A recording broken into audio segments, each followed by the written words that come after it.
Hey, Agent Inferno, welcome to Wisdom Wednesday. And I am really excited about the content this week because we are going to take a deep dive into a book called The Gap and the Gain that Matt and I are both listening to. So it was written by Dan Sullivan and Dr. Benjamin Hardy.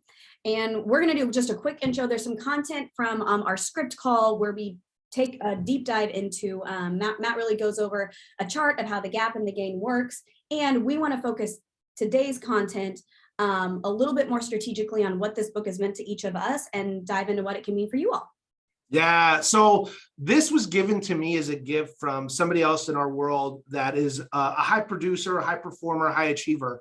And at the very title of the book, it's about how high achievers achieve happiness, right? And why we're talking about it is the person that needs to read or listen to this book, maybe you're like me, to where when you hit goals, or when you set goals consistently and they're big goals and then you hit them, have you ever felt like empty? Like once you got to the goal, you're like, well, what the heck was that for? And it was really, I mean, it was kind of fun for literally a moment. And then afterwards you're like, so what? Like, are you serious right now? And there's actually like a little term for it. And recently I just completed a big goal that I had set for myself. And it took me about 4 years to hit it. Right. And I ran a full marathon for the first time in my life. And my goal was to run it before I was 40 and I didn't make it. So I was able to do it before I turned 43 at least. And yet what was really fascinating about that goal is that there were really only two moments during the process where I was extremely emotional, right? The first one was like right around mile 14, where I realized like this was actually going to happen. And then right before the finish line. And what was interesting for me, which really fascinating, is that once I crossed the finish line, got my medal, got my, my post-race meal recovery thing, I'm walking back to the truck going, man, so what, right? And I feel like a lot of times achievers can fall into this trap called the gap, right? And so for the first time in a long time, Dan Sullivan. Sorry, Darren. Dan Sullivan put together kind of like what I was feeling and articulated it in a cool visual and some steps and processes. And so we're just going to go over the first 4 chapters with you all, and then we're going to follow up with this and then talk about the next 4 chapters. And you don't have to wait for our review on it. I recommend you go out and get it right away, right? So chapter 1, Dan Sullivan goes into the concept of the gap and the gain. Rebecca, can you give us a real quick overview? And we talked about this on our scripts and role play call earlier this week. And if you take a look on one of the prior posts, I spent a few moments and I do a little graph and illustration around it. So definitely want to check that out as well. And Rebecca, give us a real quick synopsis on what is the gap and the gain. So chapter 1 really dives into measuring things. And I think it's really, really applicable to us as real estate agents because we're always measuring. We're in numbers all the time. We're measuring ourselves. Hopefully we have really numbers driven goals because that's how we find success. And what this book talks about is the fact that we can't measure the gap. And it's so easy to go, okay, I'm going to make up numbers here. My goal is to sell 50 houses and I'm at 20 for the year. Do I celebrate the 20, which is living in the gain and focus on the positivity? Or am I always thinking about where those next 30s are going to come from? And what's the feeling in my heart constantly when I think about those 30 houses that I still have to sell?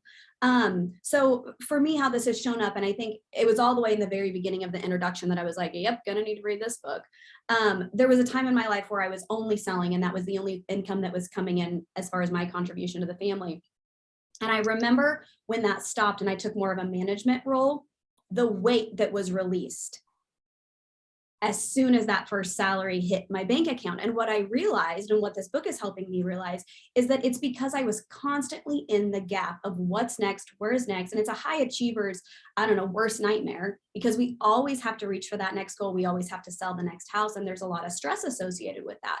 So what chapter 1 does is it sets the stage for how we can celebrate the win, so that Matt, whenever you get to the finish line, it's not like I had 2 moments of excitement. It's finding excitement all the way along the journey. And that's what's really exciting. Yeah. In chapter 1, they talk about measurement creates progress, and that our feeling of well-being or our feeling of happiness or satisfaction is measuring ourselves against ourselves and what we've done up to this point, and not measuring against the top performer in our area or some what they call the ideal, right? So like when we set goals, we set a goal, and then subconsciously there's something beyond that goal that's an ideal. And a lot of high performers and a lot of high achievers, even when they hit their goal, when asked, how did you do this year? They're like, we hit the goal, but we hit the goal, however, and like, we could have done more. We should have done more. Somebody else did better. Yeah, we had a 28% increase, but this other person had 56. Like Theodore Roosevelt, one of his famous quotes is, comparison is the thief of joy.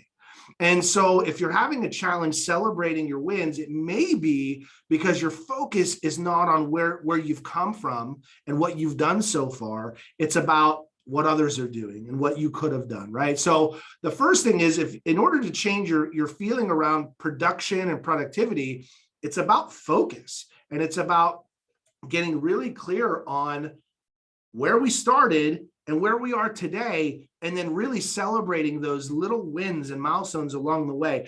If I go back to my own example of the marathon, where I was losing focus was the 20 weeks up to this point, and the physical transformation and the mental transformation and the discipline transformation of getting up at 4:30 in the morning on certain days to get 10 miles in before work. Like, I've never done that before, and I never had a chance to really celebrate that.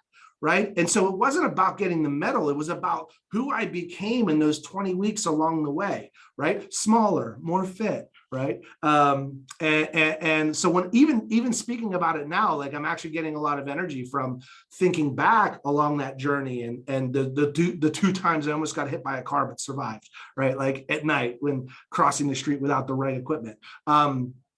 It's, if you don't feel good about what you're doing, you may be comparing yourself against an ideal, which is a subconscious ideal, or someone else, right? So chapter 1 talks about where we put our energy and our focus. That's where our happiness and our satisfaction, or lack thereof, comes from. I thought it was super helpful for me and a really good reminder. Yeah, for sure. So then whenever we jump into chapter 2, the whole theme of chapter 2 is that ideals can't be achieved. This is funny, I was actually talking with my mom about the book recently, and just explaining to her, like, this is really hitting home. Sometimes you read stuff and you're like, I can regurgitate this and I feel like I'm there. And this book, I'm like, that's me, and that's me, and that's me. So she was laughing at me, and she told me a story. Whenever I was in 4th grade, they do the standardized tests. And I came home and I had tested in like the 99th percentile for communication. And she found me in my bed sobbing uncontrollably. What's wrong, Rebecca? What happened at school? Where's the one kid that beat me? I don't know. How'd they beat me? Who is it? What can I do to do better? And she actually said, I realized at that point that you had a problem. I was like, oh, gee, thanks, Mom. But it's interesting for high achievers. Thanks, Mom. Yeah, gee, thanks. Could we not have addressed that at 13 instead of 30? But it's okay. I think what's interesting for so many of us as high achievers is these goals and the drive to always be better may have started at a really, really young age. And it's not something, the book's not going to tell you that you're wrong for having those, because you have to have measurements. But what's important is that you're measuring the now and not that ideal, because you're never going to get to the 100th percentile. And right. Yeah. Yeah. The example that he shared was also a really good one, is that your ideals, or the ideal that you set for yourself, it's kind of like a horizon, right? Like if you take a look at the horizon and you set a goal to reach the horizon, will you ever get there? No. However, you will cover a lot of ground on your journey. What opens up is that as you hit each goal, what happens is that ideal expands. So for instance, if you set a goal for a certain amount of income and think that when you hit that income, you're going to be happy and satisfied. Well, whenever you get that income, what just got pushed back? This new ideal of where you should be or could be. So 50,000 may be where you start, but then you go, wow, I made 50. When I make 125, that's going to be like, wow, I'm going to be so happy. And then you hit 125 and you're like, man, when I get to $500,000 a year, then I'll just be like forever. But when we chase an ideal like that, it's always going to show up empty, and the horizon's always going to move, right? One of the examples that he uses in the book is even in our personal lives, right? Like Are we measuring other people against an ideal versus where they are or what they've done up to this point? There's an example of when he's sitting down for dinner with his kids, and they complain about it wasn't their favorite food. Well, the kids are measuring the dinner in front of them against some ideal they have in their head. So they're in the gap. And so what he does in that conversation, he's like, hey guys, you're in the gap. So it literally just calls it out. He's like, how can we live in the gain right now? And they turn around and they go, you know what, Mom, thanks so much for making dinner for us. Right. Like, I'm like, whoa. And it can be just as simple as that, right? How many times are we in our lives, even outside of work, living in the gap, like, oh, they should have known, or why didn't they do this for me? Why didn't, like unmet expectations are literally the gap, as opposed to going, wow, I care so much about what this person does for me on a daily basis. And oh my gosh, like laundry's done and things, like, right. What are those things throughout the day that we can be honestly grateful for? And this is really interesting because a few weeks back, we talked about the power of gratitude. And now that I'm saying this out loud, there's a connection, or at least a correlation that I'd like to highlight, is that some people have a challenge writing down their gratitudes. Because they're thinking about like, well, what is it I'm grateful for? And this book talks about a very systematic way for you to actually just be listing all the different areas that you've grown over a certain period of time. And just that progress is a gratitude. Yes. And so like, if you have trouble saying what you're grateful for, well, go back and start tracking and measuring some of the things that you've done, right? We're completely different people that we are today than we were 90 days ago, 6 months ago, and a year ago. And if you think about all the things that you've done up to this point, it changes your energy around what you've accomplished. This is really especially applicable right now during resolution season and reflecting over 2021 and looking ahead at 2022. Rebecca, talk a little bit more about some of the conversations you've had with some of the agents that we coach with around the fear of the new gap. Yeah. So what's interesting, and one of my favorite parts of my current role is that I get to meet with top producers and have conversations with them. Just how's life? What's going on? How's your business? And one of the things that have been the themes that's come up a lot recently with everybody is this January feels different. And to a lot of people, a lot of us had the best year in real estate that we've ever had. Now, what happens is next year is really, really scary because we're already in the gap. And what's the gap? It's the fact that I gained so much next year. Where am I going to go with it? How am I going to grow? What's the world look like? There's a lot of conversations and a lot of like identity mistake of people going, can I beat myself? If I can't beat myself, what should I do? Should I get out of real estate? I don't know. What am I going to do with my life? I'm listening to these people. Everybody's kind of wallowing in this same, how do I better myself? How do I get out of the gap or into the gap and out of the answer to it is to enjoy the moment and to reward yourself for where you're at and what you've accomplished. And that's why I think this book is such an amazing resource for all of the top producers. Yeah. Chapter 3 goes into the fact that we can only measure backwards, right? If we want to be living in the gain and focusing on what we've done, right? That's a backward measurement. We can use ideals as an inspiration for goals. But then whenever we work towards achieving those goals, we can only measure what we've done, not what we're gonna do or what we'd like to do, right? Because the future is imagination. The future isn't real. We haven't created it yet. However, the ideal that we set can help us craft and put together that goal and measurement. And so progress only makes you happy if we're measuring it properly. And even along the way before we even reach the goal. So the goal shouldn't be the reward. It's the progress along the way. And that's so easy to say. And yet in the moment, it can be a challenge. It can be a challenge. I really, this is one of the areas that I really struggle with. I'm extremely competitive and I'm extremely results oriented. And so full transparency, like when I watch my kids' sports, I have to constantly and consciously focus on the gain. Like, oh my gosh, they did so much better than last game. Yes, we're being blown out by 13 points. However, last time it was 18 points. in my mind, I'm really struggling the fact that we're super losing. However, in the game, there's been like progress. And so guess what? We won three out of 40 matches this year, right? 3 more than before, to living in the game. And so again, the ideal causes you to set the goal and pulls you towards it, and happiness is measured backwards on the progress that we've made. So don't, and again, as high achievers, as you're watching this, it's really easy to discredit progress, especially if we haven't hit the goal yet. Those that are really goal achievers, they're struggling that. There's like, it feels like it's cheating. However, at the end of the day, if one of our goals is to also manage our energy to move forward, we got to get really good and really clear on managing that. Otherwise, we're going to create burnout. We're going to create boredom, or what they call bore out, right? Mm-hmm. Where you lose.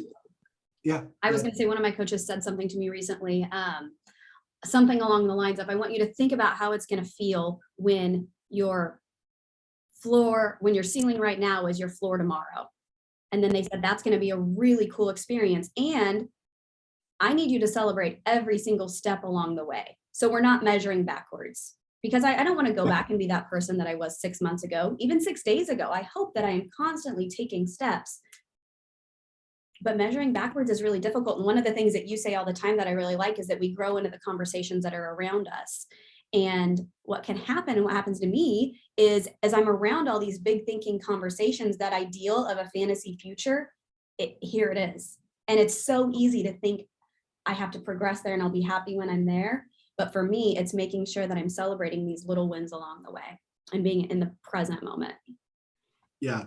And that kind of leads into chapter 4, where they talk about how do we stay out of the gap.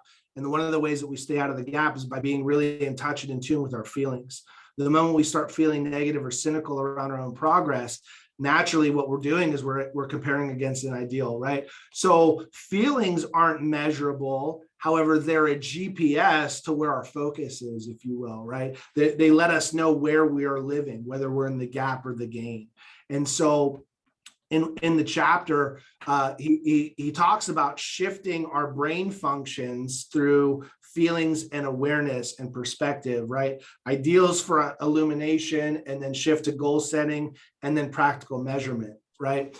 And he talked about one of the really cool examples in the audiobook. If you don't have the audiobook, I'd consider getting it, because at the end of each chapter, they have a conversation between each other around. And the one example that he was saying is, oftentimes our past can hold us back because we're carrying baggage instead of luggage, right, into the future. And that was always a really cool phrase, right? Are you carrying baggage or luggage, right? Luggage you pack, baggage is strapped to you that you can't get rid of, right? Like, are you bringing tools with you, or are you being weighted down by your past? And he says, he asked a question to one of the individuals he was coaching in his coaching company, because Dan Sullivan, he's got a performance coaching company. And he said, what if I could help you go back to the past and turn those negative experiences into tools that you can use in lessons? And the individual was saying, well, I don't understand how you can do, like, what are you talking about? And he says, well, we as achievers, we live in 2 imaginary worlds: the future, which we haven't created yet, it's an ideal, and then the past, which is also make-believe. And the individual pushes back and he says, well, what are you talking about? Make-believe? Like, it happened, those things happened, right? And he says, well, interesting, yes, events happen to you. The story that you place on the events is what you made up. And the guy's like, I don't understand. Like, something bad happened to me. Something bad happened to me. He's like, well, let me ask you a question. He says, in high school, did you ever experience anything negative that happened to you in high school? Or how about any relationships that ended poorly that you were really crushed about? And he says, yeah, I have one. And he says, okay, think about that right now. Go back to that and feel what that felt like, etc.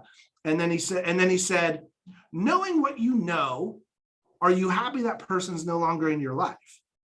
And the other individual goes, oh yeah, right? Because then I wouldn't have met my current wife and all these other things. He says, so looking back on that experience now, can you see that as a gift and not what you felt in the moment? Yeah. And the person goes, wow, Yeah. Right. I'm grateful for the experience. And then I'm also grateful that I've moved on. Right. And so that was a really powerful example that I go, what are the moments in my past that I'm hanging on to that I haven't really exposed the lesson yet that I can use and take forward as a tool.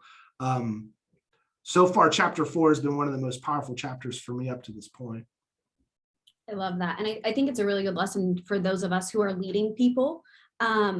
Because I think it's easy, whether it's in parenting or leadership or you're running your team, to look back at a situation and say, I'm thinking of an example right now where I had a person that I was coaching with, and they lied about something. They should have bought a fridge. They didn't buy the fridge, and they were like lying to get out of it. And I think it's really easy to look at someone who's making bad decisions in the moment and go, that's not the ideal. We have a set of standards and we're going to apply to them. And ethics aside, there's a lesson in that.